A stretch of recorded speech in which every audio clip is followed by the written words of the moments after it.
Jadi, kalau sakit di bahagian epigastrik, kalau perut kita tu kita tengok epigastrik bahagian atas. Bahagian tengah. Atas dan tengah. Salah satu tanda ataupun puncanya ialah sakit jantung. Jadi kalau dipanggil inferior infarct ataupun heart attack yang kena di bawah sekali jantung kita tu.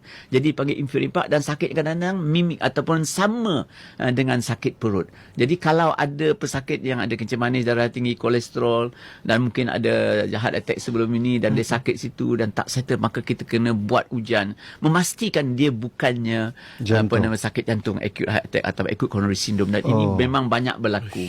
Dan inilah yang kita kata tak boleh kita tunggu 2 hari 3 hari ni. Ya kan? Biasa kan. Jadi maknanya tak sempat pergi jumpa doktor.